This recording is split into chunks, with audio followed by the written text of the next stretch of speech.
When this guy comes to his senses, he has no idea where he is, but then it hits him. He's in the middle of a slave arena. His opponent is a burly maniac named Butcher, and the entire arena is absolutely thrilled by this bloodthirsty gladiator. Without wasting a moment, Butcher looms over our guy with his giant hammer and strikes with all his might. The whole arena roars in excitement, convinced it's already over, but when the dust settles, Butcher can't believe his eyes. Our MC is standing right on top of his hammer, safe and sound, and he's already imbuing his sword with magic. Before Butcher can react, he leaps forward with lightning speed and ends it all with a single blow. Butcher's lifeless body drops behind him. Now the entire arena is cheering our guy's name, except for the rich spectators who just lost a fortune betting on his defeat. So who is this guy, and how did such a skilled swordsman end up in a slave arena? After the ruthless demons corner the humans into their final stronghold in Ale City, they wipe out every last one of them. Colin Hall stands as the final human alive, and even he is pushed to his absolute limit after everything he has gone through. He has fought against these demons as the strongest swordsman this world has ever seen,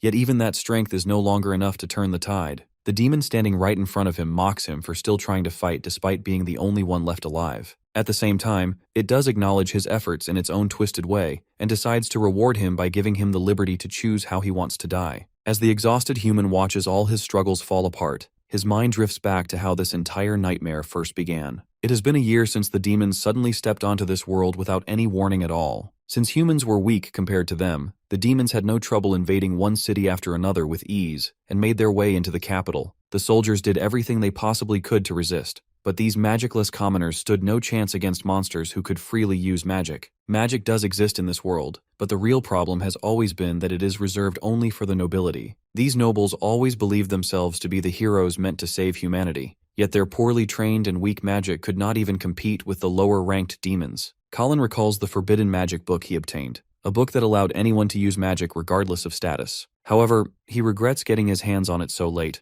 knowing that things might have been completely different if he had it earlier. As the story shifts back to the present, the demon asks him once again if he has decided how he wishes to die. It casually throws out suggestions like chopping off his limbs or burning him alive until nothing remains. Colin, however, refuses to bend even in this hopeless situation and bluntly tells the demon to shut up. He then rushes at the demon for a final desperate stand, but the demon easily blocks his attack as if it means nothing. Colin quickly regains his footing and shifts his aim toward the demon's chest, targeting the heart with precision. However, the demon pulls back just in time and mocks him, saying that mere swordsmanship stands no chance against him. But just as the demon is about to continue his taunts, he suddenly realizes that Colin has somehow managed to land a hit and injure his body. Colin admits that ordinary swordsmanship would indeed be useless in a fight like this. It becomes clear that his blade is no ordinary weapon, but a forbidden one that consumes the wielder's life force as the price for its power. After revealing this, the boy charges at the demon once again and dives straight back into combat. He manages to keep up with the monster, trading blows as an equal while continuing the clash without backing down.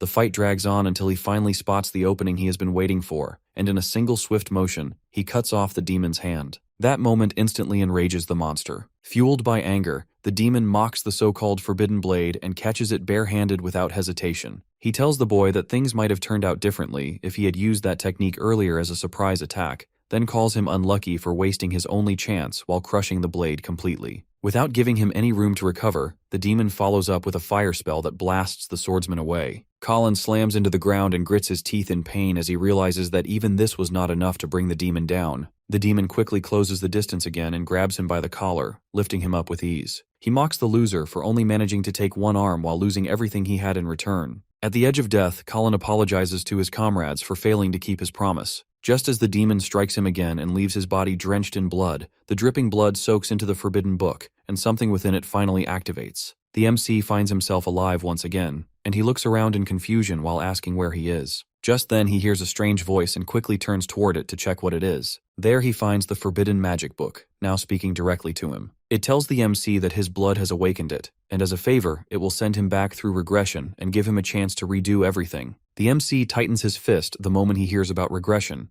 as it is something he had always wished for deep down. He calls it the opportunity of a lifetime and accepts the offer without hesitation. The book seems pleased and tells the MC that it will stay by his side and help him master the art of magic, so he can achieve his goal of driving the demons back to where they came from. At that moment, countless pages burst out from the book and begin circling around him as a mysterious figure appears right in front of him. The book then shuts itself, and the unknown figure is seen holding it as the process of regression completes. The scene shifts to an arena where the crowd is loudly cheering for someone called Butcher. The MC looks around, clearly confused about why he is holding a sword and a shield. As he tries to make sense of what he is doing in a slave arena, it suddenly hits him that he has truly gone back into the past. From the roar of the crowd, it becomes clear that our MC has just taken a hit from the well-known butcher, and somehow survived the blow. The owner of this slave arena, Viscount Thrace, twirls his mustache while looking down on these commoners, treating them as nothing more than tools to make him profit. To him, the purpose of these people is nothing more than entertaining the rich, and he treats them as pawns with no real value. As the fight intensifies, the crowd keeps cheering for the butcher, while the Viscount watches with excitement, convinced that everything is unfolding exactly as he planned, and that Colin was just an easy bait for the show. However, instead of getting crushed like it was supposed to happen, our MC cleanly dodges the attack and ends up standing with one foot placed firmly over the big guy's weapon. Around this point in time, Colin had no choice but to fight as a slave gladiator, forced into the arena without any escape. But now something feels different, and the boy realizes that he can actually use magic. He starts wondering if the magic book has merged with his body, and with that thought, he fights back, taking his first real step toward changing his fate.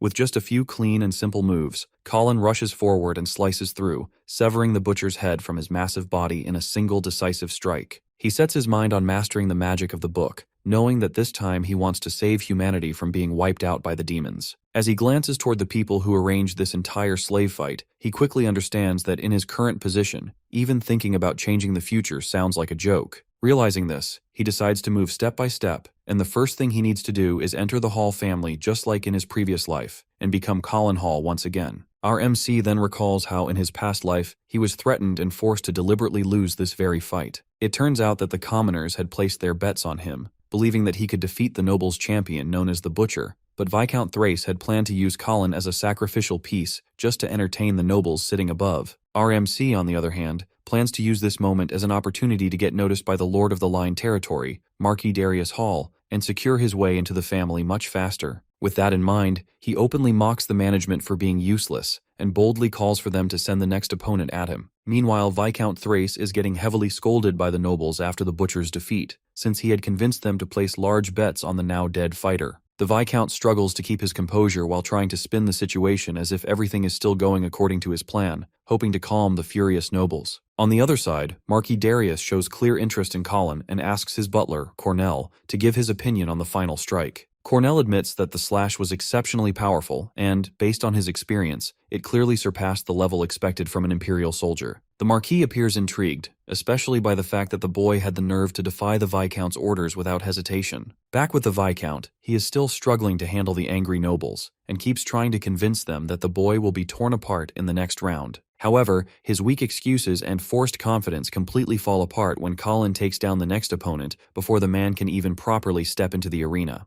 The nobles erupt in anger after realizing they have been misled, and the Viscount, now desperate, resorts to force by ordering all the gladiators to be released at once against the boy like wild beasts. Both Cornell and Marquis Darius watch with growing interest, clearly eager to see how the boy handles this situation. As more than 6 gladiators charge toward him, Colin recalls how the Marquis once dreamed of a world where anyone could freely use magic. In his previous life, he failed to fulfill that vision entrusted to him, but this time, he firmly promises himself that he will make it a reality no matter what. The boy understands that simply defeating a few gladiators will not be enough to earn him a place in the Marquis family, so he loudly calls out to them and tells them to come at him all at once. The gladiators immediately move in from every direction, trying to surround him completely, but Colin avoids every single attack with precise movements, and then leaps into the air while preparing his blade for a counter. As he lands, he instantly cuts down 3 of his opponents by slicing through their necks in one clean motion, then turns their own weapons against the others and takes down 2 more without slowing his pace. He then focuses on the final gladiator still standing and smoothly throws his blade forward. The sword pierces straight through the man and continues flying into the crowd, grazing past the side of the Viscount's hair before embedding itself into the wall right behind him. Thrace breaks into a cold sweat after barely surviving the strike, and the humiliation hits him hard as his expression twists with anger. He silently swears that he will make the boy pay for what just happened. Seeing the entire display, the Marquis openly mocks the Viscount for getting outplayed in his own setup.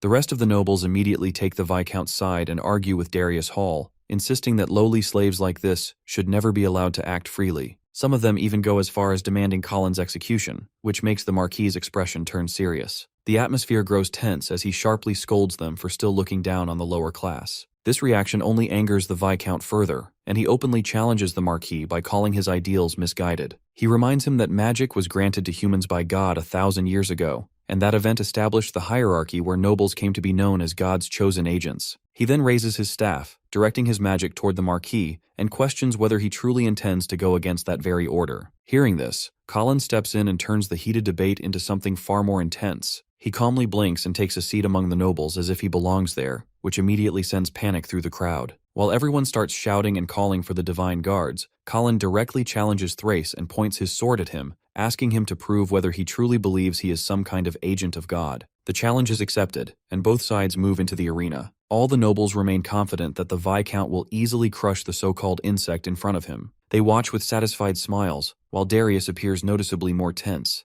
Viscount Thrace makes the first move, continuing his trash talk as he casts a wind magic spell. At that moment, as the spell begins forming, Colin hears the voice of the magic book inside his mind, and a system panel appears in front of his eyes, showing Thrace's stats. From what he sees, the Viscount is nothing more than a beginner-level mage with more arrogance than actual strength. Thrace unleashes his technique, Wind Edge, a spell meant to cut through everything in its path. The nobles start laughing and placing bets on how many pieces Colin's body will be split into. Some guess 7 pieces, others say 8. The Viscount proudly tells the Marquis to watch closely as he demonstrates the clear difference between a noble and a slave. Colin, however, remains calm, his body unaffected due to his resistance to magic. Unfortunately for the Viscount, the only thing his powerful wind slashes manage to destroy is Colin's shirt. The attack passes harmlessly as Colin walks straight through it and closes the distance toward Thrace, leaving the spectators completely stunned. The Viscount quickly tries to draw his blade, but before he can fully unsheath it, Colin strikes and knocks it out of his hand, sending it flying away. He then places his own sword at the noble's throat, effectively ending the fight. At that moment, the magic system activates again and informs the MC that a new type of magic has been detected. Shadow hands emerge from the ground and wrap tightly around the boy, binding him in place. The magic is cast by the divine guards who have arrived after receiving a report that a slave has insulted the nobility. Their presence alone is overwhelming,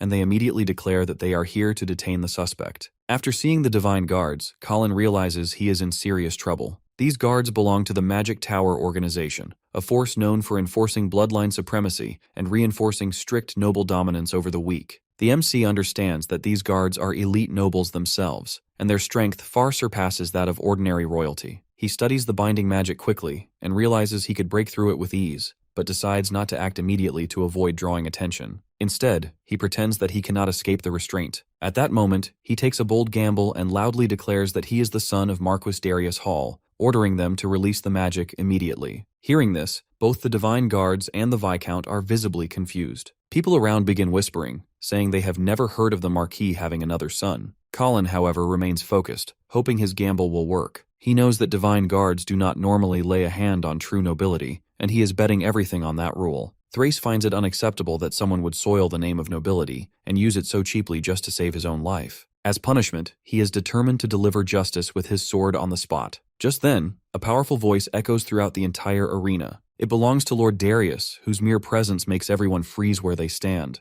The Viscount quickly assures the graceful lord that he was merely ending the miserable existence of a sinner. Out of nowhere, the Marquis slaps Colin hard across the face. He declares it disgusting that a mere slave would stain his noble family name. Even the divine guards are stunned by what just happened. For a second, they truly thought he came to offer help. Thrace looks like a fool, unable to understand what is happening before him. The Marquis then grabs our boy into a tight chokehold, stating that some hard labor in the merchant guild should knock him back to his senses. Our protagonist remains silent as the thick, gloved hands of the Marquis tighten around his neck. Marquis Darius is outraged that he first insulted Thrace, and then even dared to raise a sword against the noble. However, Colin stays calm the entire time. Everything is going smoothly, just like he planned. After putting on that performance, the Marquis formally apologizes to Viscount Thrace for his son's improper behavior. Thrace's shrunken brain struggles to process since when exactly they became father and son. Colin shyly comments that he cannot be blamed since the Viscount insulted his father first. Daddy Darius immediately orders his son to remain silent. He then promises the divine guards that he will personally discipline his boy. He dismisses them, making it clear their presence is no longer required.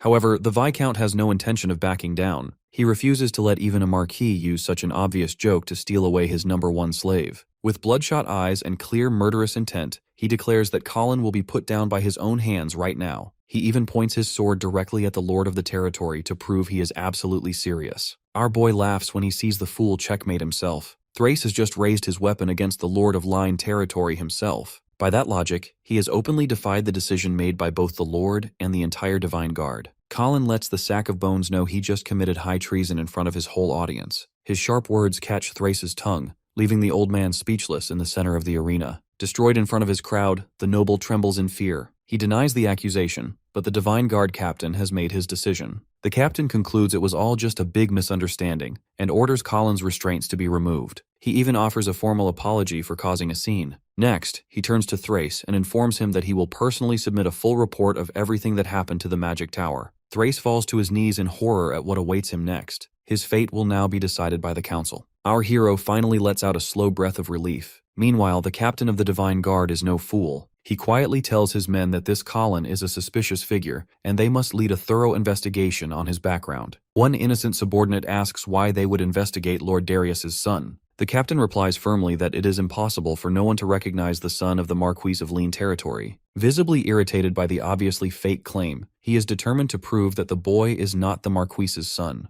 On the other hand, his subordinates find it strange that Colin did not curb under pressure, even when he was restrained. They suspect he must share some special connection with the Marquis, who arrived so quickly to protect him. Although the captain cannot explain every detail yet, he orders his men to keep a close watch on the suspect. The scene then shifts to a carriage traveling through a lush forest. Inside, the Marquis laughs heartily at the brilliant performance Colin delivered in the heat of the moment. After a brief silence, Colin expresses his sincere gratitude to the Marquis for saving his life. Shortly after the duel, the Lord had sent his butler Cornell to purchase Colin immediately before anyone else could step in. The Marquis then shows genuine interest in his abilities, asking whether he has experience fighting on the front lines. His sharp eyes had already judged that Colin's movements were far from ordinary. The smooth precision of his actions suggested either years of battlefield experience or training under a skilled warrior. Our hero lowers his gaze and drifts into old memories. He shares that after his parents died, his own village sold him into slavery when he was still very young. Years later, a kind noble purchased him and taught him basic magic. That same man also trained him to survive in real combat. Strong emotions show in his eyes as he says that the noble gentleman was no different from a father to him. After the noble's passing,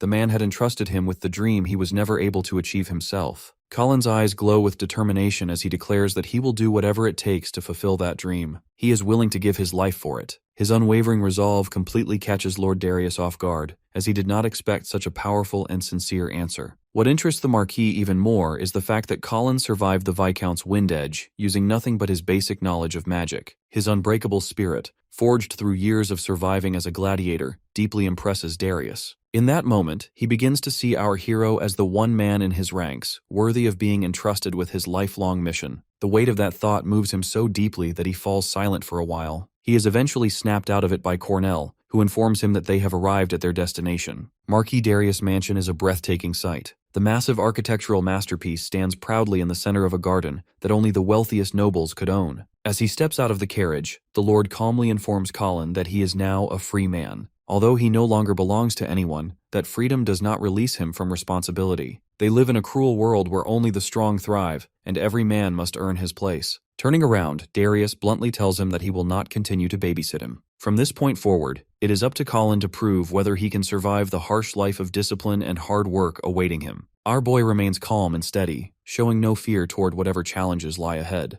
Marquis Darius states that he expects great things from him in the future. Formally addressing him as Colin Hall, he confirms our hero's status as his adopted son. With that declaration, Phase 1 of his homecoming is finally complete. In this world, nobles almost never marry beneath their rank. Status must match status, otherwise the bloodline gets tainted, and the family's power weakens over time. The Hall family, in particular, is obsessed with preserving the purity of their lineage. But among them stands one exception, Lord Darius Hall. Unlike the rest, he doesn't buy this noble nonsense, mainly because he was born as an illegitimate child to a maid. From the day he was born, he was treated as inferior. Whispers followed him through every corridor. Yet instead of breaking, he crushed that prejudice with sheer ability. Through merit alone, he rose to the rank of Marquis of the Line Territory. As he walks through the grand halls with Colin, he calmly shares this belief. A man's background means nothing. Strength and competence decide everything. He tells Colin plainly that he can offer him fame, wealth, authority over society, or whatever else he desires. But nothing will be handed over for free. If Colin wants those things, he must prove he has the talent worthy of them. With a proud smile, Darius suggests he pours his heart and soul into every action he takes. Hearing that he can claim whatever he earns, Colin does not hesitate.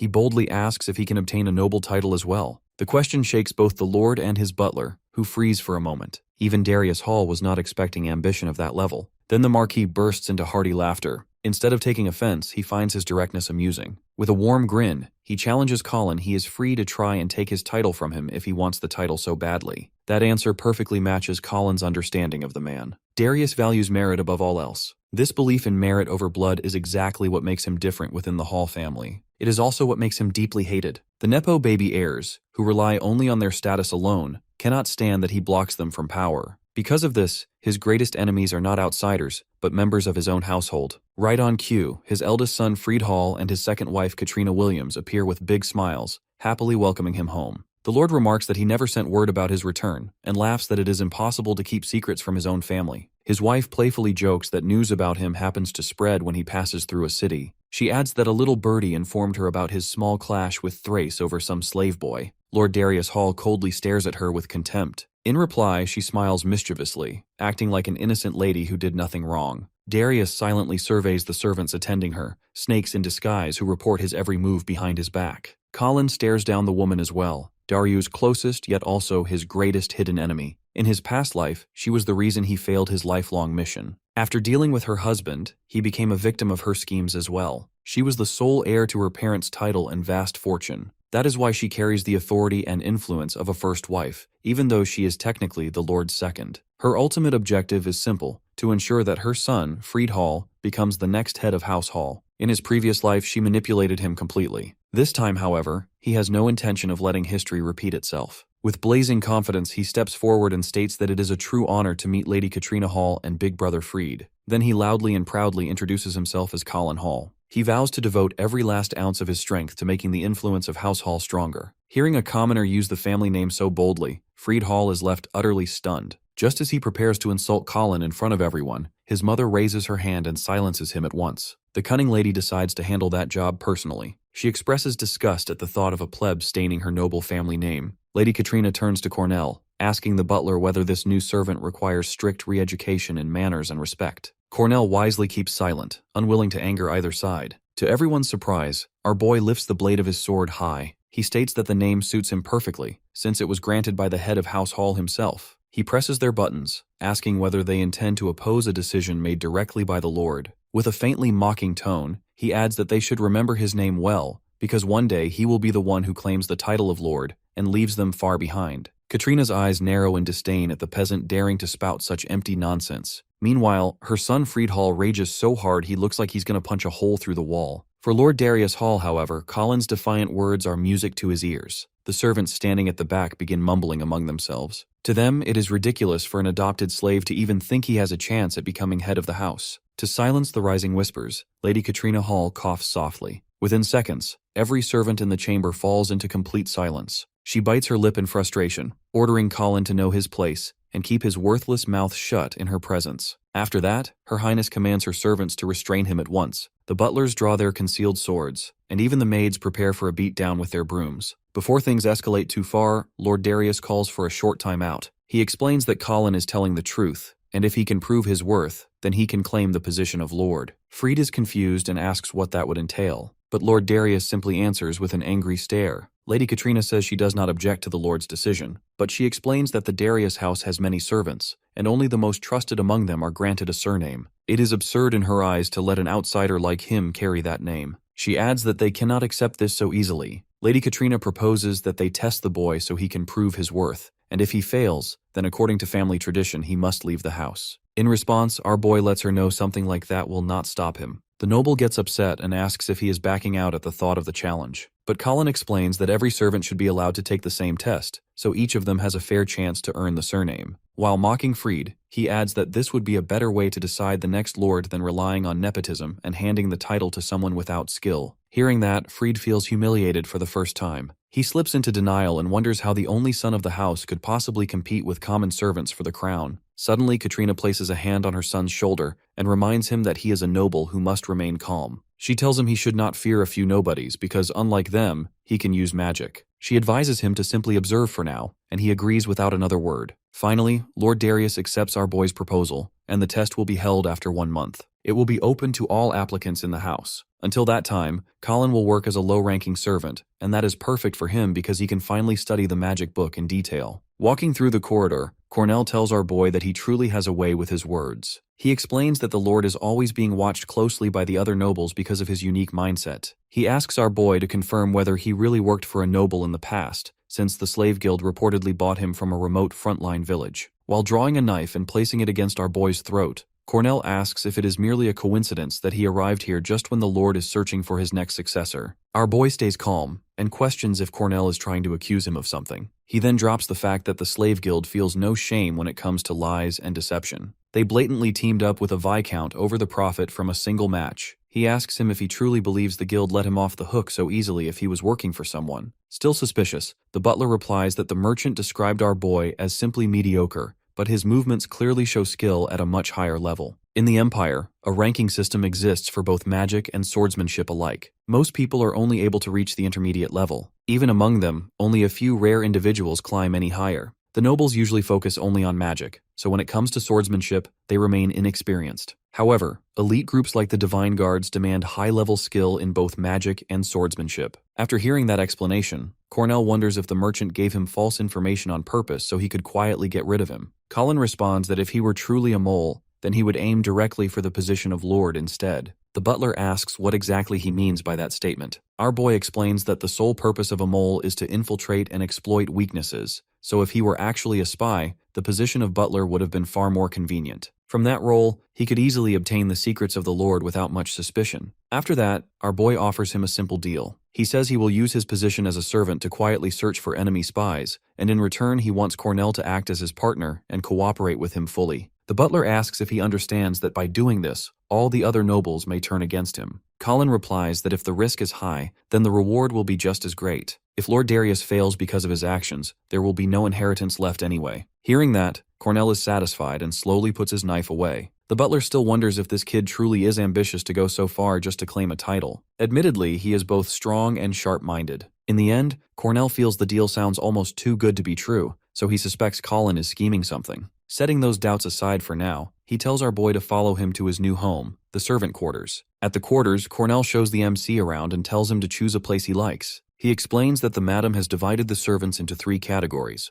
The highest rank serves the madam, the master, and their son directly, while the middle rank is allowed to live inside the mansion alongside them. The lowest rank is placed in separate quarters and is not even permitted to approach the mansion itself. The butler then briefs him on his duties, which include chopping wood, disposing of waste, and taking care of the horses, with a daily pay of 3 copper coins. Before leaving, he also mentions the strict rules of the household, the most important being absolute obedience to all senior servants. The MC looks over and notices that many of the servants resemble thugs more than workers, and he wonders if he is truly expected to obey people like them. Cornell calmly explains that these rules were personally set by the madam herself. The MC accepts the terms without resistance and greets the other servants, saying he looks forward to working with them. Instead of responding normally, the servants begin mocking him, calling him the future lord of the territory in a sarcastic tone. One of them steps forward and mentions that they have already heard about how the boy picked a fight with the madam and her son. Another smirks and says they will teach him the proper way to greet his seniors. The situation escalates as one of them smashes a glass bottle and uses it as a weapon. He orders the MC to kneel down and slap his own face while repeatedly saying he looks forward to working with them until they are satisfied. The others start mocking him as well, but the MC does not take the humiliation lightly. He grabs the thug's finger, and before the man can react, he is instantly overpowered and manhandled like a rag doll. The other servants stare in complete disbelief as Colin kicks the man away and sends him flying across the area. Before they can even process what happened, the MC calmly declares that he will not hold back and begins slapping the thug while repeating the same line about looking forward to working with him. The other servants lose their temper and rush in with a killing intent,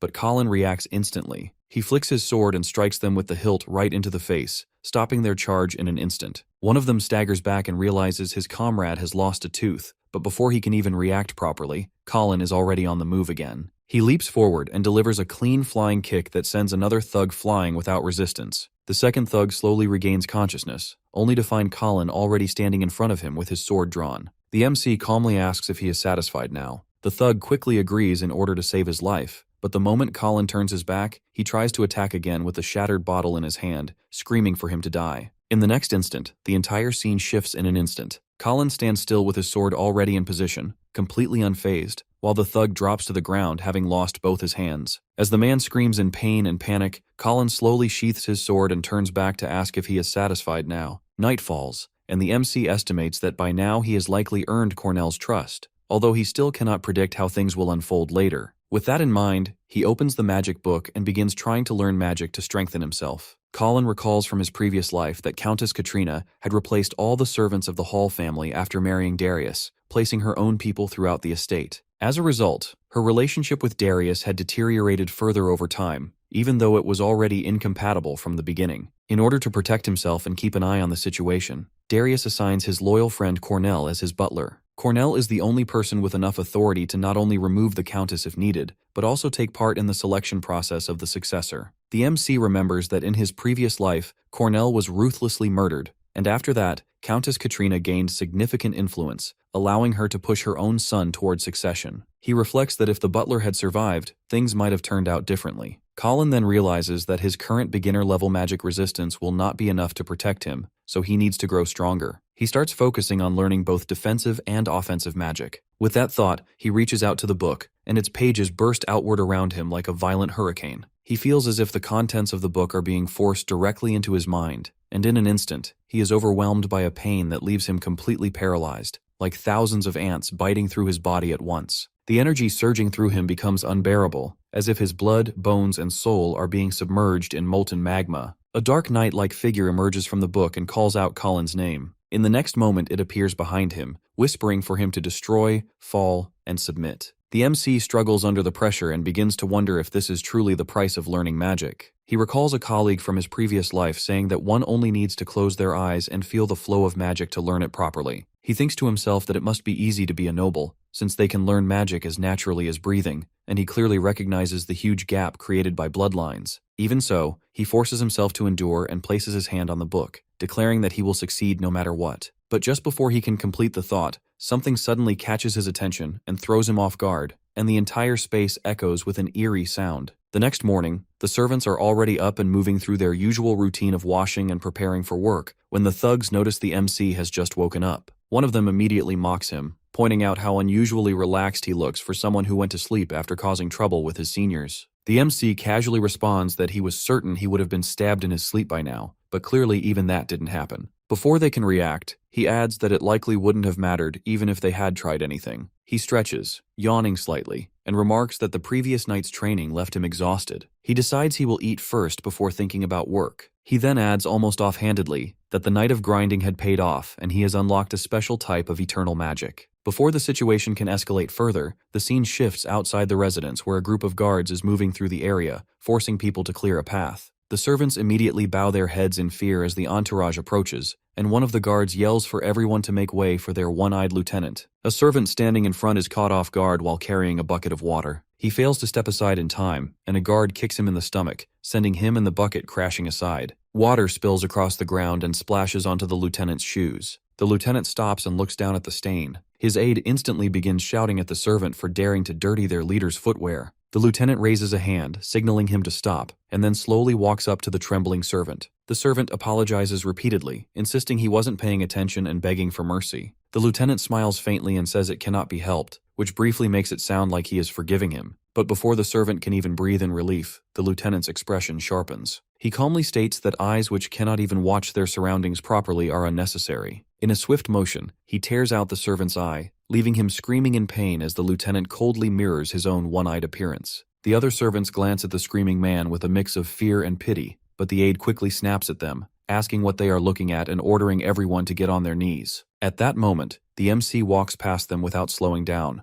almost as if the entire scene has nothing to do with him. His casual stride catches the aide completely off guard, leaving him momentarily unsure whether to react or ignore it. The MC, more focused on his own thoughts, wonders what he should eat for breakfast since servants are not exactly provided proper meals here. The thug who had been injured earlier immediately recognizes him and reports to the lieutenant that this is the same guy who severed his hands the previous day. He also warns that the MC had been muttering to himself all night, which makes him seem unstable. The lieutenant narrows his eyes slightly, forming a conclusion that the boy is likely dangerous in an unpredictable way. He calls out to him. The MC finally stops and looks over without any sign of concern, asking flatly if he wants his hands chopped off as well. The lieutenant licks the blood from his fingers and remarks that they are not like the soft nobles or the countess's people. The other guards step forward and declare a harsh rule of retaliation, stating it is an eye for an eye and a tooth for a tooth. They then challenge the MC directly, asking whether he will cut off his own arms or if they should do it for him. The MC remains calm, showing no change in expression, and instead responds with a cold counteroffer. He tells them they can choose between losing their hands or losing their heads. The lieutenant, however, smiles as he says that he will not be the one fighting him. Instead, he brings forward a former slave arena champion and tells our boy that this is the one he will be facing. Colin immediately recognizes the man as a guard reserve and an intermediate-level servant named Daku. He starts sweating heavily because he never expected to run into his bestie in a situation like this. Colin remembers him as his closest friend, someone he could always rely on in his life before regression. They had spent time together doing all sorts of things, including fighting monsters side by side. Now, however, the poor guy stands there as just an intermediate-level servant, clearly having taken a beating. As our boy reaches for his sword, he tries to provoke him by asking if he is really stepping in to fight on behalf of a loser. Daku raises his sword and points it at Colin, replying that he is simply following the rule that every junior must obey their senior. Our boy questions that logic, asking if they are not even allowed to speak up while being treated like this. His words catch the slave boy off guard for a moment. Colin uses that brief opening to snatch the sword from his hand and instantly dashes forward, placing the lieutenant at sword point. The underlings are left stunned by how fast the boy moves, and even Daku stands there in shock, realizing that his sword was taken from him without him even noticing it happen. The lieutenant nearly wets his pants, but somehow manages to keep his composure as he asks Colin if he understands who he is getting involved with. He reminds the boy that Lord Freed personally chose him, and going against him will bring serious consequences. Colin slowly pulls his sword back without saying a single word. The lieutenant straightens his collar now that he feels safe again, and immediately starts acting tough, insisting that our boy is not leaving this place without facing some kind of punishment. The creep then orders his men to teach Daku a lesson, and without hesitation, the servants slash the poor guy across his back, drawing blood. He calls him worthless trash and commands his men to show no mercy at all. The minions mock him as they continue, even driving a blade through his hand while saying that this is his punishment for failing, since he just lost the only chance he had to prove himself. Seeing this, Colin's anger finally snaps, and he instantly cuts down both of those minions, slicing through their necks and killing them on the spot. As he turns his back toward the lieutenant, the ugly leader of the servants notices a brief opening and quickly takes a stance, ready to end the boy's life in a single strike. However, his movement turns out to be clumsy, and before he can even follow through, his sword gets cleanly cut apart. Colin warns him that next time it will not be his weapon that gets sliced, but him instead. Just as he raises his sword to strike again, his attack suddenly gets intercepted by Daku. Daku steps in front of the lieutenant to shield him, standing firm despite everything. He acts like a loyal guard and confronts Colin, telling him to stop adding to his sins by disrespecting his seniors, even though his hand is still bleeding from the stab wound. Since he has no intention of fighting Daku, Colin lets the lieutenant go and asks all the servants to leave the area. As his former friend calmly puts his sword away, Colin questions him, asking why he refuses to fight back when he is clearly the stronger one and could have easily handled those weak opponents. Daku responds with anger, saying that Colin is already as good as dead for defying his senior, and because of that, he has no interest in continuing this conversation with him. After Daku saves the lieutenant, instead of showing any gratitude or acknowledging his effort, the man turns on him and tries to force his head into water. The lieutenant blames him for just standing there and doing nothing, claiming it made him look like a fool in front of everyone. The poor boy apologizes, only to be slammed harshly onto the ground right after. One of the servants then asks the lieutenant if he really plans to let him off so easily. Hearing that, the man lets out a laugh and orders his subordinate to spread a rumor that the boy has declared war on all senior servants. He then commands them to strip him of his position and send him into isolation. Colin once again asks Daku why he keeps enduring all of this without fighting back, but the poor guy can only grit his teeth and stay silent. Later that day, during lunchtime, the senior servants sit together enjoying a lavish meal. Meanwhile, one of the intermediate servants talks excitedly with her colleague about a dream where she was getting promoted, unable to hide her excitement even at the thought of it. Meanwhile, the low-ranked servants are given nothing more than a bowl of soup instead of a proper meal, yet none of them are seen complaining about it. Just then, our boy arrives and walks up to the counter to get something for himself. He looks around and questions why everyone is staring at him like that. The cook spills his soup and starts laughing, saying that those who do not work do not deserve to eat. Colin, however, takes it lightly and instead walks straight toward the section meant for the senior servants. He casually climbs up to their dining area, making the senior slaves furious as he pushes a few of them aside without caring. He reaches the proper meal section, where a full buffet is laid out, and casually picks up a croissant along with a piece of chicken to eat. Butler Cornell steps in and reminds him that this area is reserved only for high-ranking servants. The senior servants immediately demand that the butler punish this outcast properly. However, instead of taking action against him, the head butler quickly comes up with a smart excuse to handle the situation. He explains that the boy has only just arrived and that it is normal for newcomers to make mistakes. He then asks Colin to come along with him, while all the senior servants look disappointed. As they walk, Cornell reminds him about the rule of absolute obedience towards seniors and questions why he is not following it. Colin, however, argues back, saying that the Marquis himself stated that rewards are based on skill rather than rank. He adds that he believes he has enough ability to earn a proper meal, which is why he chose to take it himself. The butler then offers to cover his living expenses, but in return,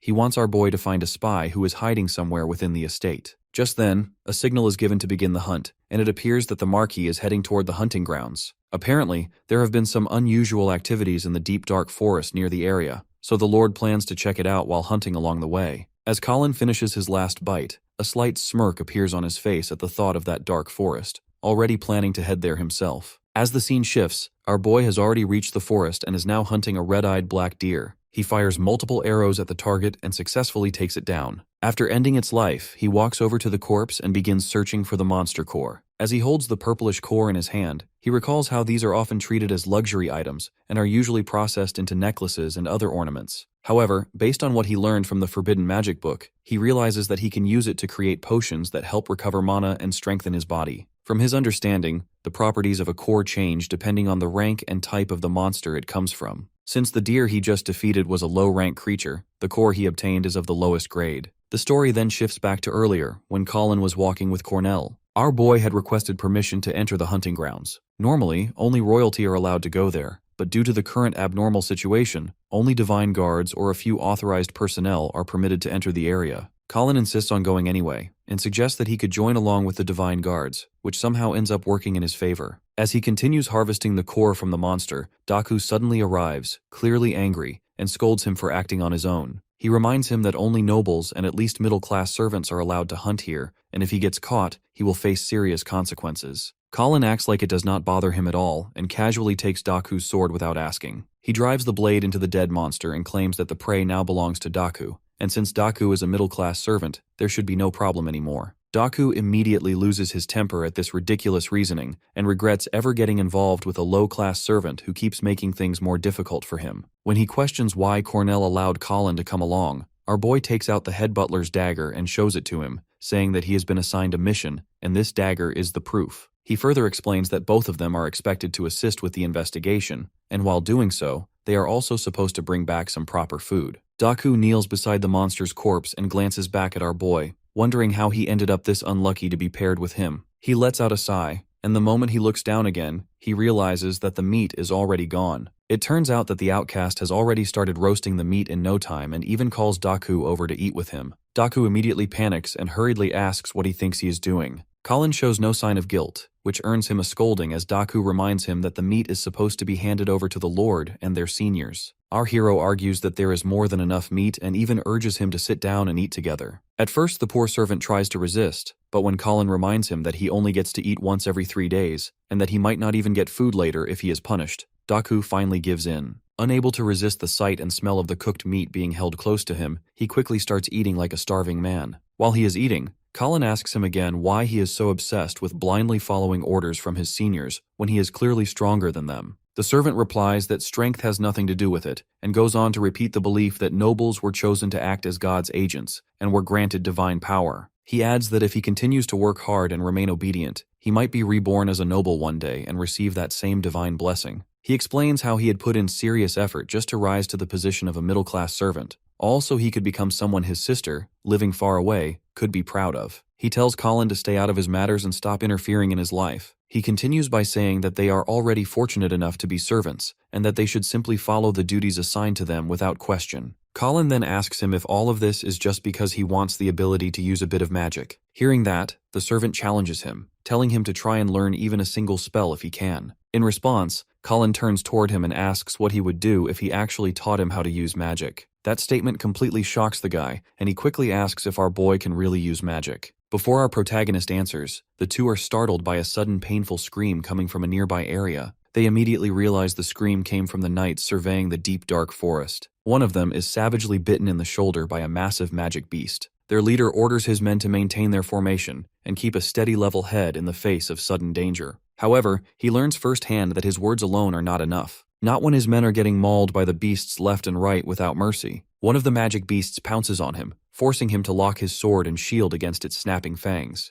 Never in his long career did he think a pack of mere wild dogs would give him this much real trouble. He puts more strength into his blade and slices right through the beast's jaws, knocking its lifeless body away from him. All of a sudden, his subordinate urgently warns him that there are 3 more coming straight at him from behind. Realizing he is completely screwed, the leader silently stands there, awaiting his grim fate. Right on time, 3 arrows suddenly lodge deep in the 3 beasts' jugulars, leaving them heavily injured and stumbling. The heroes who came to save the day reveal themselves, calmly asking if they are safe for now. Our boy scans the beasts closely and remembers they are named Azure Flames, after their unique blazing mane and tail. The meat and bones of this beast are so precious that you can live for days comfortably after hunting one of them. His real goal, however, is the monster's powerful glowing core. So he takes careful aim, ready to make sure he hunts down every last one tonight. Colin leaps high into the air and makes himself look like easy prey for the magic beasts below. Seeing that reckless move, the knight's leader views him as a fool walking straight into the lion's maw. But the situation is the exact opposite here. Our hero is the true predator, who sees the dogs that need to gang up for hunting as weak and desperate packlings. He lodges an arrow cleanly in 3 heads and makes a smooth landing on the ground. Thinking this is a clear opening, one of the magic beasts dares to ambush him swiftly from behind. Like time has completely slowed down for him, our boy bends back to dodge it with calm precision, before he kicks it hard in the gut and sends it back to hell where it came from. Watching him kick away a massive beast like it is a little puppy, all of the knights are just as amazed as they are shocked. Cold-blooded as always, Colin calmly shoots it in the chest one last time to completely seal the deal. Soon after that, more magic beasts come prowling from the dark forest. That turns out to be a fatal mistake, because he unleashes a rain of arrows on them, eliminating them all on the spot. The leader observes his overwhelming combat skills firsthand in disbelief. He can barely believe his own eyes that a single warrior has the ability to take down more magic beasts than his entire squad combined. Suddenly, our boy senses a powerful and extremely dangerous energy approaching him. He jumps out of the way just in time as a massive pillar of blazing azure flames violently crashes down where he stood. It came from a beast who looks a little different and far larger from the others. He realizes what is coming next when he sees bright blue sparks cooking inside its mouth. As it opens its massive jaw, 3 blazing blue balls come hurling straight at him. Moving through them like a seasoned veteran hunter, he returns the favor with 3 sharp arrows of his own. To end the poor puppy's suffering quickly, he smashes the heel of his foot hard into its skull. Talk about brutal. The sheer force of his kick drives the beast's head deep underground like it is some startled ostrich. At that exact moment, an arrow suddenly whizzes past his face, reminding him he is still surrounded by people who are not exactly his allies. Turns out, however, it was aimed at a beast he was completely unaware of quietly creeping up from behind him. Daku quickly alerts him that he should not let his guard down in the middle of a chaotic fight. My guy flashes him a quick thumbs up in appreciation. Meanwhile, Daku sighs in annoyance like a classic tsundere. Impressed, Captain Glenn sincerely wishes to know which lord such incredibly skilled warriors are actually working for. Before Colin screws up another introduction again, Daku smoothly introduces himself and his friend as a backup divine guard and a low-rank servant who were sent by Marquis Darius's butler Cornell as support. Their strange partnership of our dynamic duo completely stuns Glenn. After hearing that they were saved by a reserve guard and a low-ranking servant, the royal guards react with clear disgust. The lady questions what Cornell was even thinking when he sent the old woman's servants to assist them. At the same time, another guard mutters that it is embarrassing to be rescued by low-ranking amateurs. Hearing that comment, innocent Daku still doesn't realize who exactly they are calling an old woman. Meanwhile, Colin uses the break to collect the magic cores from the fallen monsters. At last, he finds a mid-rank core, which he can later use to craft a potion by following the instructions written in the magic book. A large knight suddenly shouts at him and demands to know who gave him permission to touch the monsters. His captain Glenn steps in and says they should stay focused on the mission assigned by Lord Darius and simply let Colin deal with the dead bodies. Our boy asks the big man who he is calling a brat, reminding him that he was the one who saved them. He adds that only a brick-headed idiot would speak so rudely to the person who just helped them. Angered by that response, the man moves as if to charge at him. However, both the girl and Captain Glenn quickly tell him to calm down. They call him Marvin, and the moment our boy hears that name, old memories surface from his past life. Back then, aside from Cornell, Glenn, Marvin, and Sarah, were the only people Lord Darius truly trusted. In his previous life, those 3 died during a mission in the Gloomwood Deep Forest. After that loss, Lord Darius gradually lost his power. Our hero never expected that he would be the one to change their fate this time. Because of that memory, he silently decides he will not let anything happen to them again. Seeing the tension rise, Daku quickly apologizes on behalf of his partner and explains that he is new here and unfamiliar with the rules. He asks them not to take his sharp words too seriously. Sarah says that the wrinkly hag's mutt should just shut up. Again, Daku is seriously confused because he doesn't really understand her weirdly specific insult. Glenn asks Colin if he is the newbie who arrogantly declared that he will become the next lord. He admits that he is strong, but he will definitely regret in the future if he follows ideals that are much bigger than his position. Before taking their leave, Captain Glenn thanks our boy for saving them and excuses himself because they have a mission to take care of. Suddenly, they hear a loud roar which startles everyone.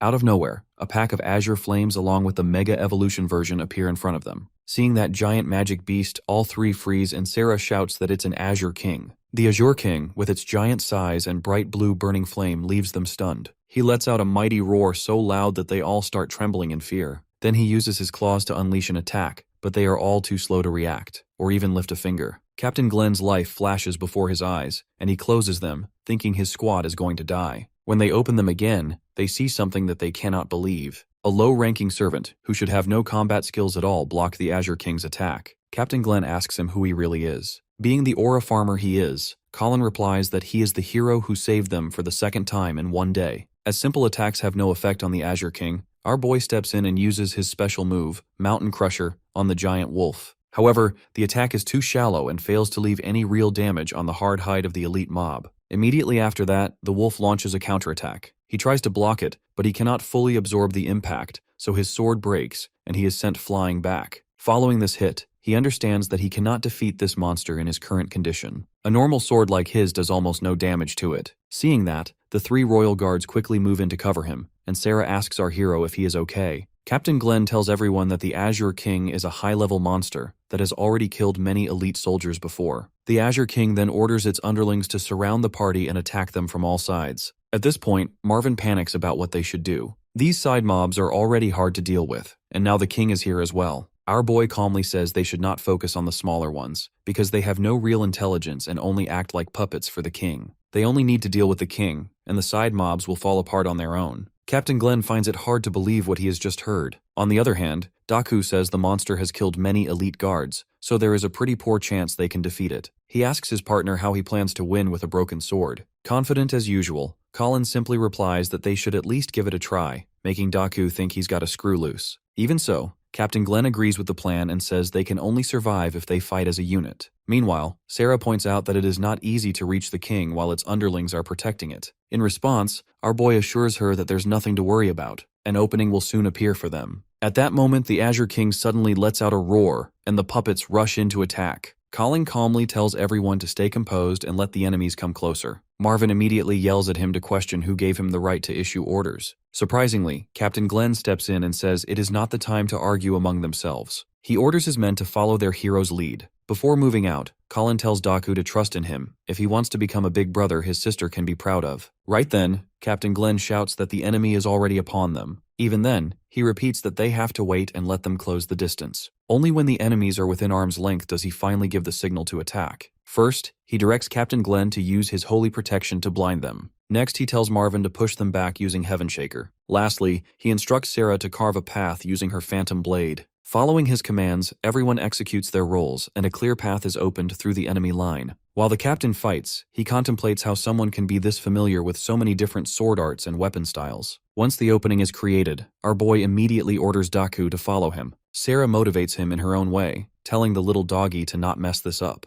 Poor Daku is still confused when she keeps calling her that. Taking advantage of the opening, Colin and Daku quickly rush toward the king. On the way, Daku asks him what he is planning to do. He explains that everyone fears the Azure King. If they attack it head-on without intimidation, the noble creature will be too shaken to react. Daku still does not fully understand his logic and asks how he plans to attack the king with a broken sword once they reach it. In response, our boy asks him if he can think of any other way to attack someone without relying on a sword. Daku recalls the moment when he was told that Colin can use magic. He starts wondering if the rascal will actually pull it off and defeat the king. In the very next instant, Colin manifests a mana line from his hands, which activates the flow of magic throughout his body at full capacity. With his mana pushed to its limit, he unleashes a powerful move known as Ice Lotus without holding back. The Azure King gets bombarded by countless ice shards, and Daku can hardly believe what he sees unfold before him. The monster withstands the assault, so Daku leaps forward and lands on its head before driving his sword straight into the creature's skull with full force.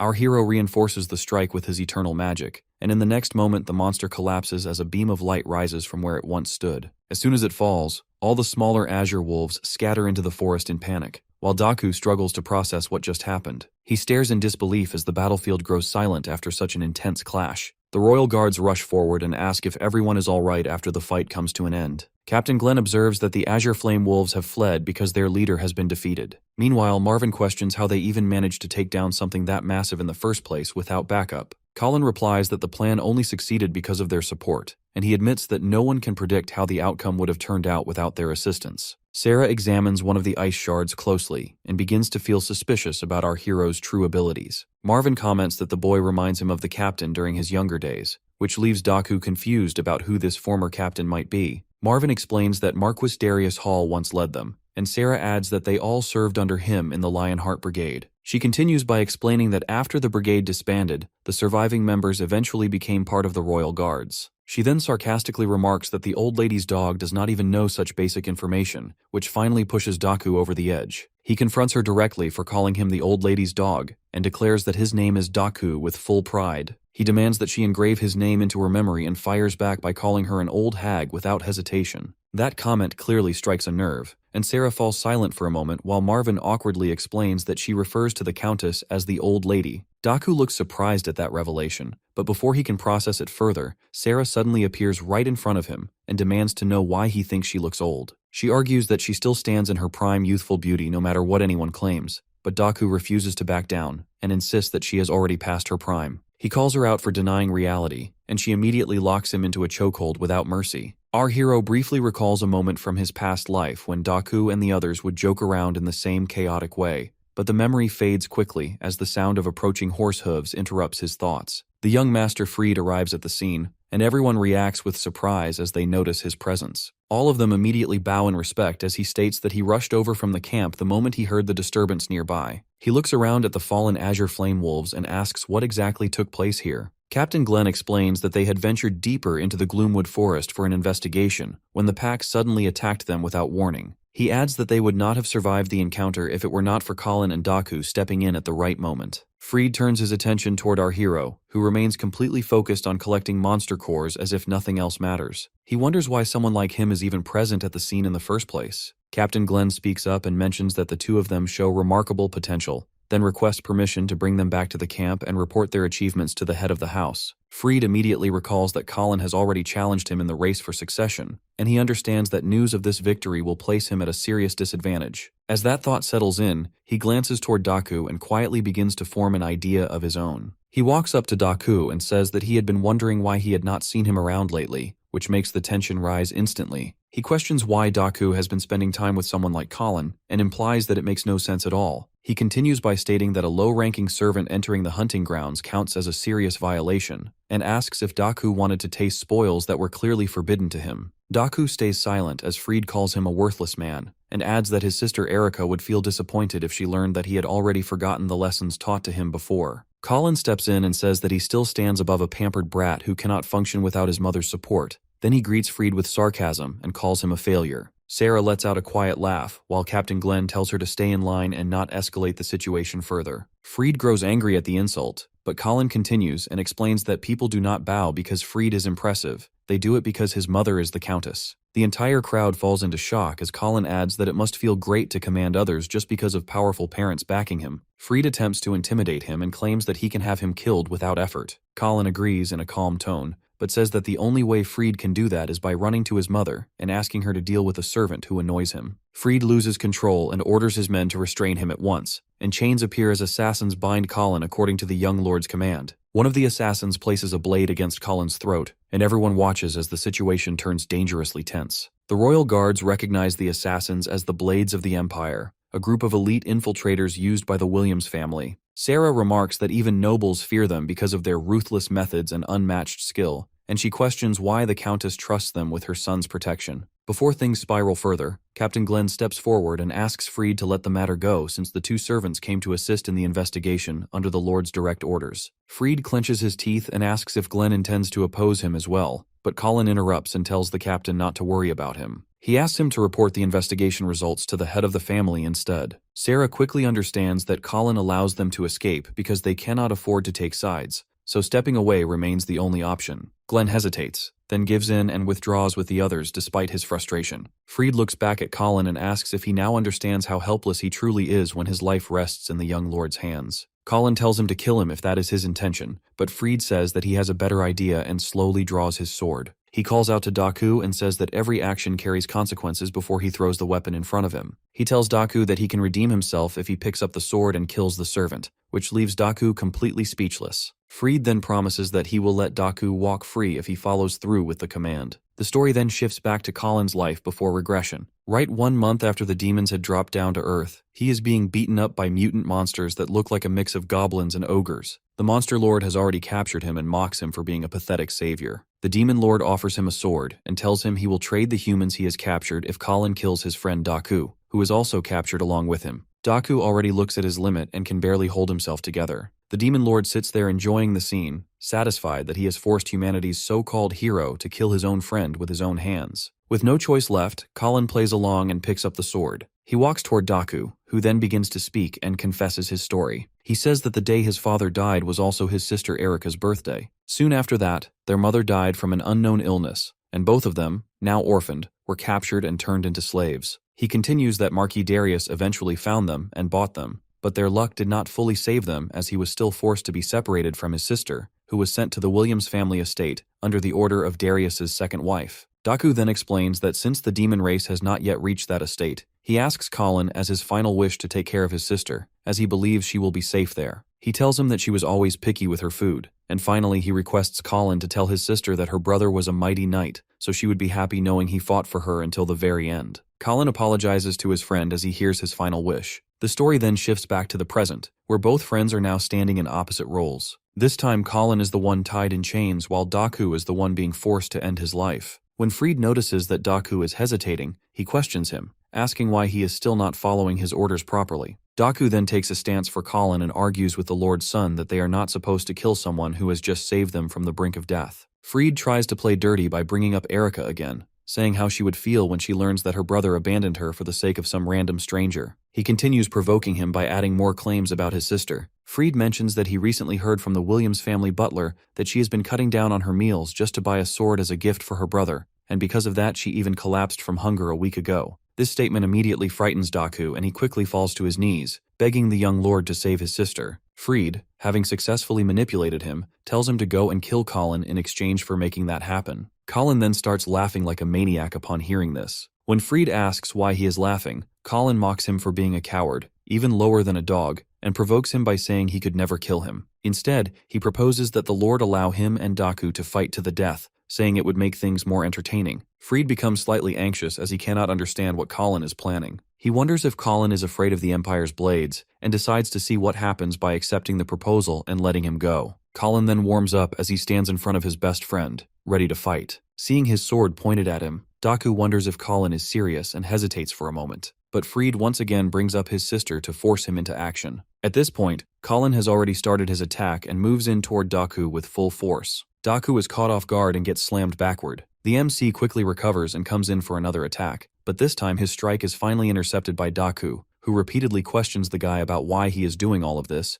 and forcing him to fight back. The MC replies with an apology and then insists that he does not want to be the one who ends up dead. This finally pushes Daku into an attack stance, and he forces the MC to increase distance between them by jumping backwards. The MC then warns his opponent that he will finish him in just 3 moves. This attitude finally gets on Daku's nerves, and he hesitantly claims that he does not even need 3 moves and will instead finish him in 3 seconds. The duel grows more intense as the two dash toward each other, but just before their swords can clash, the MC whispers that he would never abandon his comrades. This triggers a memory from Daku's past and makes him hesitate for a moment. Daku understands that this duel is nothing but a distraction and decides to play along with his friend to create a commotion. This disturbance creates a clean opening which the MC uses to leap forward and target Freed Hall. Freed, however, intercepts the sword at the last moment using his thunder magic. Seeing him fight back, the MC mocks him for finally showing some courage and resisting. When Mommy's boy hears this mockery, he becomes angry and tells the MC not to underestimate him, as he is more than capable of changing his own diapers. Just as the MC is pushed back, The Empire blades prepare to attack him, but they are stopped by Fried as he shouts at them to stay back. Fried has now become fully provoked and claims that he will be the one to finish the MC once and for all, and therefore wants no interference. He gathers lightning in his hand and gets ready to attack, which makes the MC slightly tense as his system detects a strong magic source. To get an idea of what he is up against, Colin analyzes Fried's stats carefully. The guy has 0 magic resistance, and his lightning magic is mid at best. Yet the system still warns Colin he cannot properly endure it at his level. Seeing that, the reckless daredevil grins wide with interest. He would rather test for himself if the information is actually correct. Summoning frozen ice in his palms, he directly counters Fried's raging purple lightning head-on without any hesitation. The elements violently crash into each other, ripping through everything in their way. When a thick cloud of dust forms between them, Fried wonders if his eyes are playing tricks on him. The lowly plebeian should not be able to use magic at all. Their first flashy exchange ends in a draw, or so he confidently thinks. Shards of ice suddenly appear from behind the dusty cover, though he easily zaps them into harmless water vapor. Confused and slightly unsettled, he racks his brain over where the ice could possibly be coming from.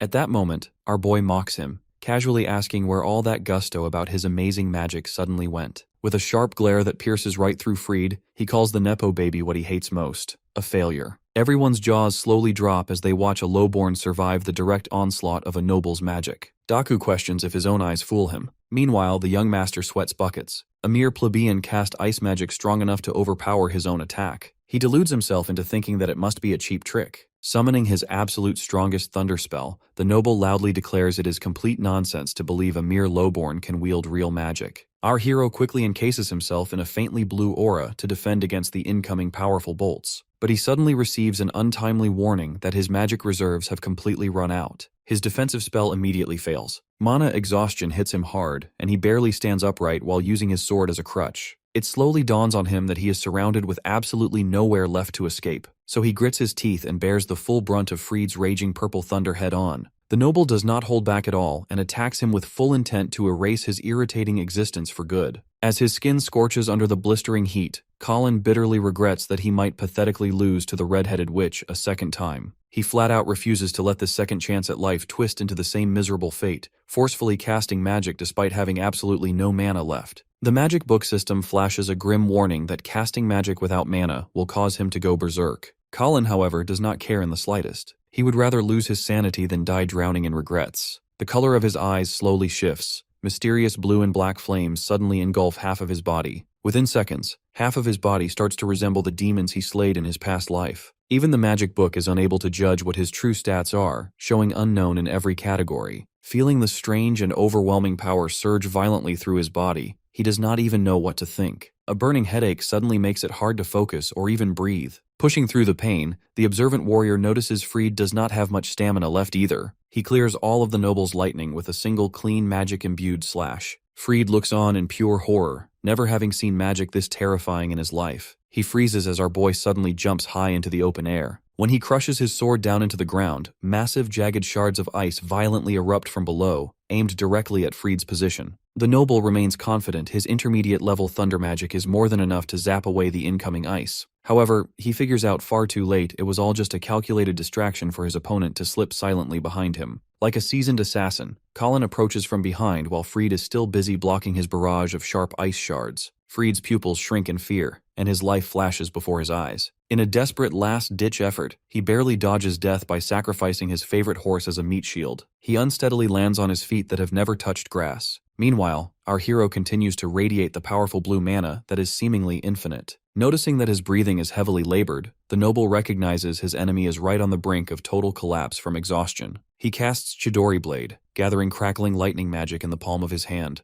Our boy shows absolutely no fear as he cuts through the crackling bolts effortlessly, declaring it is finally time to finish their reckless scuffle. When his blade stops inches from the young master's pale face, Fried realizes Mommy will not be able to save him this time. He jumps back and shuts his eyes tight, thinking he had a pretty good run. Right then, a radiant golden magic circle suddenly saves him from getting skewered like a sweet Turkish delight. It deflects Colin's force right back at him, knocking him a short distance away across the ground. Both boys look completely stunned when they see the one who saved Fried and firmly tells them to stop at once. Lord Darius lets the boys know they are not in some crude gladiator arena. This is a noble hunting ground, so they should cease their completely senseless battle immediately. Atop his mighty armored steed, he calmly suggests they duel it out properly and officially after they return to the grand house of Hal. Fried looks at his father with just as much gratitude as his hate for the man. Meanwhile, our hero quietly looks on with his glowing demon-like eyes. As the last of his unstable magic is fully drained, he falls to his knees in total exhaustion and slowly returns to normal. Recognizing the faint but unusual aura of magic coming off him, the Lord is genuinely amazed and concerned. Colin recognizes the threat is gone for now, so he finally lets go, blacking out cold on the spot. A few days pass before he fully recovers consciousness. When he opens his eyes, he finds himself lying in a soft bed inside the Hall mansion. Suddenly, he feels the same burning sensation of the demonic-looking magic that took over his body. He quickly jolts upright in bed to check himself, and luckily enough, he has returned to normal, completely unchanged in appearance. While he quietly appreciates that he did not become some horned demon,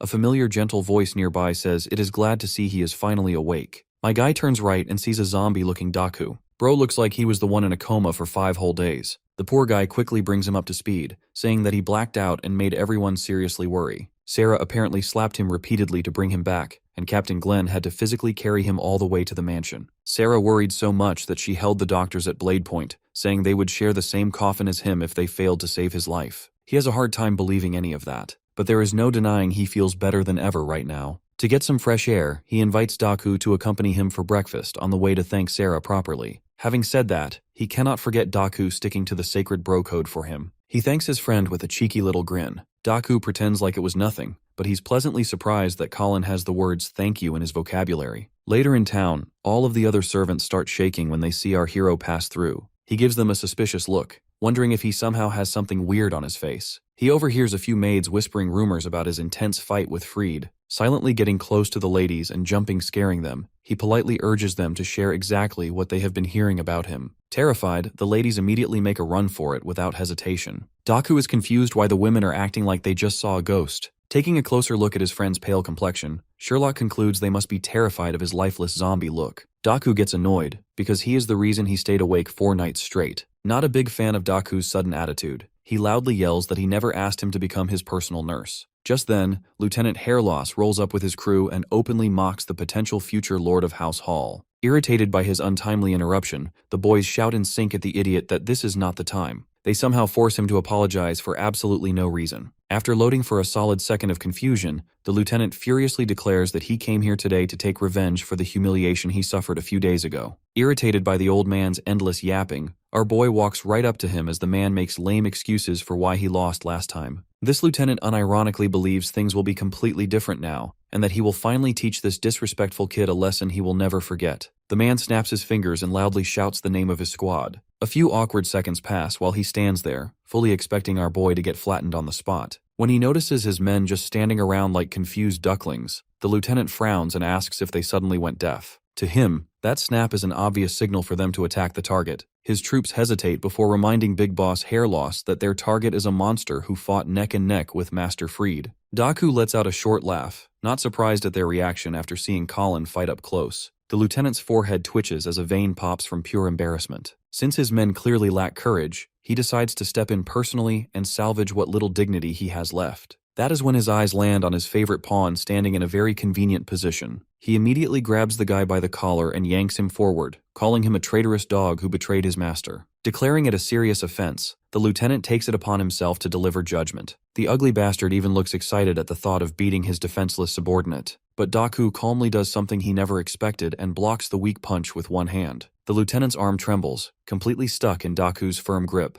Daku states clearly that this piece of trash does not have the authority to punish him. Then he casually swats Lieutenant Hairloss aside like he's a clingy ex who refuses to move on. The man nearly short-circuits from shock, unable to process when the obedient little puppy suddenly grew the nerve to defy him. Hearing the loud argument, Captain Glenn arrives and demands to know why everyone is making noise so early in the morning. Marvin and Sarah step in right after him, both clearly annoyed that their breakfast got interrupted. The lieutenant lets out a smug laugh, convinced that the royal guard will punish the troublemakers far worse than he ever could. The greasy bootlicker immediately bows low before the guards, singing their praises. He quickly reports that he was simply carrying out his noble duty to drill proper manners into the disrespectful brats Jojo posing behind him. My guy salutes Captain Glenn like all's good in the hood. The lieutenant expresses his disbelief, offended by how relaxed he is while addressing someone of higher rank. Suddenly, Marvin steps in and smacks the lieutenant aside, saying he is just glad to see Colin finally woke up. Watching this unfold, the lieutenant's face goes blue with pure confusion.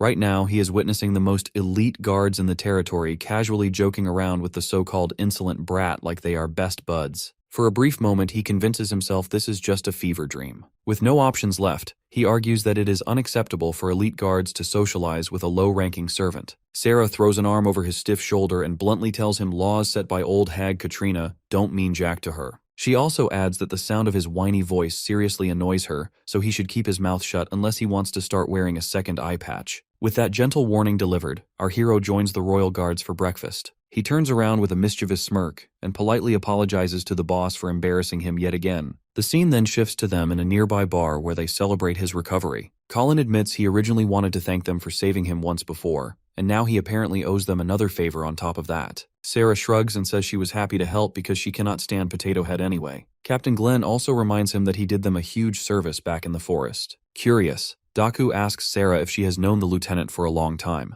The lady immediately gets heated just thinking about the smooth-brained bastard. Wanting to steer things away from that topic, Captain Glenn changes the conversation. He's been meaning to discuss for a while. There are only 3 elite knights remaining in their ranks, and he would like the 2 to join. Colin stays composed, but his friend nearly loses his mind at the idea that a substitute like him can become member of the Royal Guard. Glenn emphasizes that this is a massive opportunity, because it would grant them all the privileges reserved for high-level servants. Our protagonist refuses the offer with zero hesitation, stating he has no interest in playing knight. He already has his sights set on something far greater, and he does not plan to settle for anything less than his ambition. And his words are enough to stun the whole drinking party. One of them suggests that he stop pursuing the foolish endeavor of becoming the Lord of Line, that just because he defeated the young master doesn't mean he should be cocky. The chick chimes in, drunk as ever, correcting this dude by stating that whatever Colin used, it just had to be magic. Pointing at him abruptly, she figures that he must have used some kind of magic to defeat the Azure King as well. Our boy doesn't respond, letting things play out, while the other dude questions how in the world could a former slave even manage to lay his fingers on magic. The old geezer butts in to pressure the kid into giving an explanation.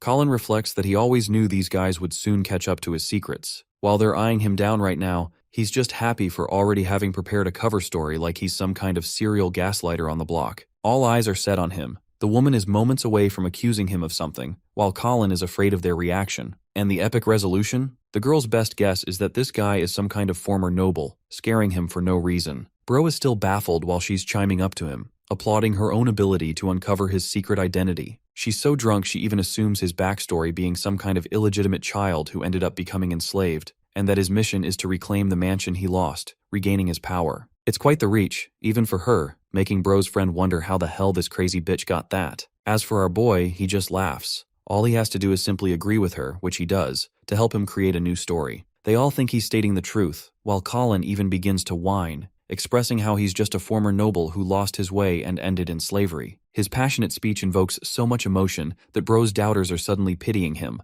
while he vows to take back everything that he lost. Despite the rest of them being fooled, the homeboy over here thinks that there's no way such a simple lie could fool Captain Glenn too. Except Bro's expectations are shattered the next moment, because the old geezer buys the story too, agreeing to keep it all a secret. Colin's all chill with the captain, who simply wants him to keep his powers a secret in front of the madam or the young master. Aside from that, he also shares that the Marquis is interested in meeting with Colin, so the scene ends with our guy leaving to go see him. Glenn watches from afar, reflecting on the so-called Ale City Colin mentioned in his cover story. On their way, the homeboy is still baffled how smoothly that story worked in their favor, but even more, he's confused why Colin decided to choose Ale City of all places. Our boy responds by highlighting how the city is supposed to be a melting pot, far from the territory, and it's even difficult to investigate. This whole former noble thing actually works out in his own favor to manipulate people later on. That aside, Dude Bro wants to ask about something else too, gesturing his hand into a hook. He wants to know if Colin is aware of some three-legged crow, or if that's also some technique he invented on the fly to mislead people. You see, back then when he saved Daku's life,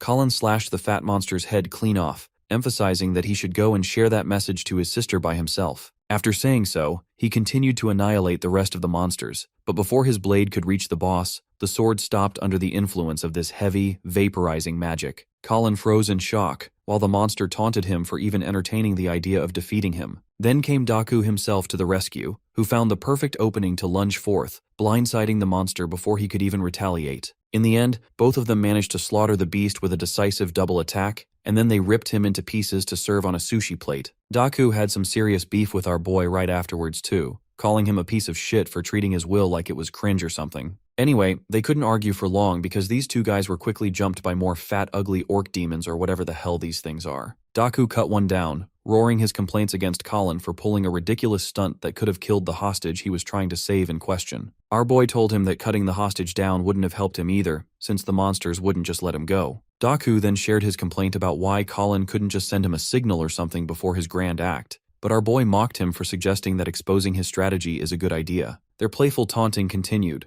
The two guys berated each other while the others just watched in confusion. By the end of it, the only two people at war were the ones who were supposed to be on the same side. Daku then made his special sign of the three-legged crow, which he probably thinks is super duper cool or something. Apparently he learned this from a guy called Rowan. It's supposed to gesture cooperation between two allies. Our boy found difficulty trying to create the sign, but also taunted Daku for trying to get captured one more time like an idiot. At present, Colin reveals that he actually knew about the sign already thanks to an old friend he lost, a guy he considered his best friend actually. Hearing this, Daku is a little astonished, wondering if there was someone truly like that back at the company. A knock on the door came with both of them being summoned before the Marquise at last. The ruler is in high spirits and asks Colin how he felt. Our boy responds with glee, stating that he's all chill now. The Marquis also greets Daku, who offers maximum respect to his master. Then comes the subject of interest, because the Marquis clearly called them for a reason, which happens to be the matter regarding the incident at the hunting grounds. Yes, that same incident over which they were fighting that day, it was a terrible idea to use the grounds without permission too. The Marquis personally comes up to them, sharing how he has a connection with Glenn for a while now. Together, they've already faced death several times, grazing past it, coming this far. That's why even in his position, the Marquis fears losing them, and he respects these two young men greatly for saving his friends. Daku adds that with shared regret of not being able to save more of their comrades in the end, a failure on their part. However, the Marquis absolves them of this blame, stating that they had no fault, and that it's actually his mistake for not being able to anticipate the monster raid sooner. Colin and his homeboy just stare at each other in confusion, while the Marquis adds that they probably heard about the situation of the Royal Knights from Captain Glenn himself. Since they're standing in front of him now, he wants Colin to answer once more, and like clockwork, this man shoots the offer down with confidence. Switching his target to Daku next, the Marquis asks the same question, startling the young man because he's given a personal offer to become the Royal Guard. Fidgeting in fear and panic, Bro says that he's so inexperienced that even a position of a guard is not fitting for him, let alone the capable position of a Royal Guard. To help him out here, Colin assures the young man that he should speak from his feelings instead. Focusing on that, the guy clumps up his emotions and shouts with passion his desire to become a Royal Guard. The decision is resoundingly clear, but the Marquis is interested in offering a reward to Colin too of his own choice. Given that kind of freedom, he makes a serious remark, a desire to free Erica, Daku's sister, the one who is currently a servant of the Williams family. His choice for a reward stuns Daku himself, who did not see the unexpected turn of events. Colin remains adamant on his request, pitching how both siblings were together until they came to the Hall family, and unfortunately her body was deemed far too weak, except Daku has only wanted her to remain by his side.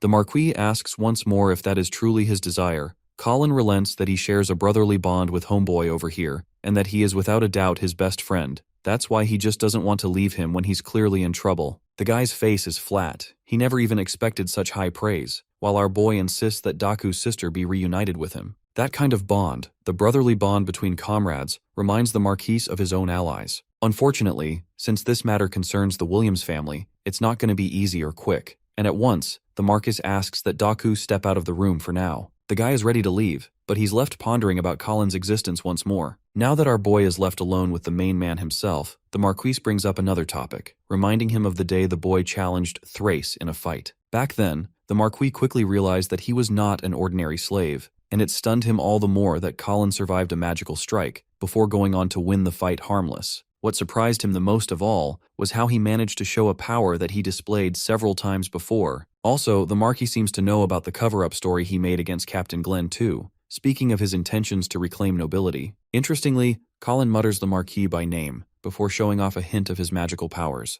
assuring the man that he's not a grand person. Instead, he's just an ordinary guy who has some affinity with magic. Now, since he's the Marquis himself, a Grandmaster Archmage would only view him as an insolent, insignificant being. However, the same Grandmaster Archmage is currently baffled how a normal person wields the ability to manipulate magic. Once more, it makes him want to question the kind of person this guy truly is. Colin emphasizes that the man standing before him is someone who loves his people the most, the greatest marquis of all. The same man respects power above one's bloodline. Colin is just happy to receive his acknowledgement, and his only ideal is to carry on working for the Marquis so that he can eliminate the concept of bloodline supremacy altogether. In simple words, the man wants to reign in and become a powerful great lord just like him, with the eventual and daring ambition of surpassing even the likes of him. Colin admits that the Marquis saved his life twice. That's why he wants to show his proper strength in the selection exam. After that, the ruler himself can decide how to use him as a weapon for his goals. The idea is entertaining, but it actually makes the Marquis cackle out loud uncontrollably. Bro's out here impressed and actually expects great things from Colin, confirming his leave. Before he's off, he asks for one last thing, inquiring the young man's opinion on Rowan.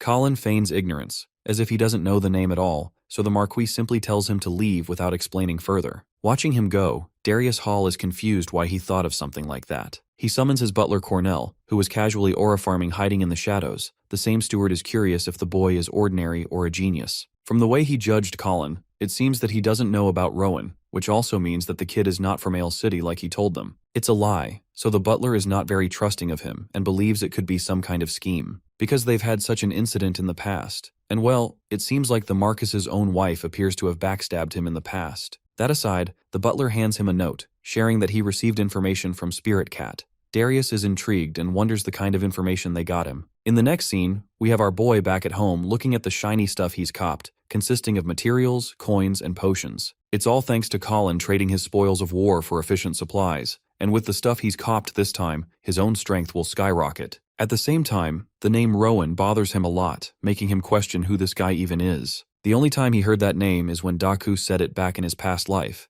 but apart from that, nothing else seems to be known. Then, the way the Marquis said it made it seem like Colin was supposed to know the guy or something. Regardless, he chucks the little bead into his tube, hoping to ask Daku later about the situation. Next, he stirs the whole thing into a potion before chugging it down his throat. After consuming the liquid, the first thing Colin does is chant open the magic book. The special artifact scatters heaps of pages in front of him, and he continues to consume more vials in the process, discarding another into the pile. Experimenting a new change, Colin focuses his energy and chants absorb, immediately forcing his muscles to tense up from the pressure. The system confirms the absorption of the mana, increasing his mana capacity by 1 point. And damn, this system really is the opposite of the one in solo leveling at this point. Colin reflects that mixing some flame monster cores with Jade Sovereign Grass can raise his mana capacity, at least that's the information he found in the book, but even a potion like this could only get him 3 points at most, while some don't even offer a single one. Regardless, Colin fears losing control after running out of mana again. That's why he intends to improve magic resistance first. At the same time, he can't help but admit how disgusting the whole thing tastes. It's making him want to puke already, and consuming them one by one is going to take him way too long. Bro fears that he'll die of diarrhea before improving, making him wonder if there's some easier way to handle things. Staring at his mana capacity, he suddenly reads notification from the system, detecting a powerful monster core. Basically, this core can be turned into a magic artifact to aid him. It's an interesting idea, so he takes the blue core and investigates further to play with the approach. He taps on the system screen to configure the setting, and meditating allows him to cast the avatar of the monster in a golden aura. Like the magic book instructed him, he channels his might into the mana core, forming a picture of the artifact in his mind. He wonders what he should craft. He decides quickly and squeezes the crystal ball in his hand, before materializing the magic artifact with the blue core. The crafting procedure is pretty extraordinary, and it ends with the golden shimmers fading away. The system confirms the successful creation of the artifact, which is a bracelet around his left arm. Lo and behold, it's the Azure bracelet with the special effect of granting the user wild intuition. There's also a blessing that helps boost his mana capacity by 1 point for wearing it. Still, to test its effects, my guy chugs another bottle, only to amplify his capacity by 2 points instead. In other words, even the ordinary portions that gave him 1 point can now be converted to 2 points just because of one bracelet. It's an incredible object, but what he's really curious about is the main ability called Wild Intuition. Just then, his senses sharpen as he senses something on the other side of the door. Colin can sense 2 individuals. They're both maids, but Bro is so startled he physically shouts in confusion. It seems as if he suddenly found his way to X-ray vision, or more accurately put, life force vision. The same happens when he glances at the guards, viewing the world in a different color gradient. Next, he checks on the Marquis and Katrina too. Their flames are an indication of their mana. All of that aside, Colin hears a faint, distinct voice, echoing that it is restlessly starving.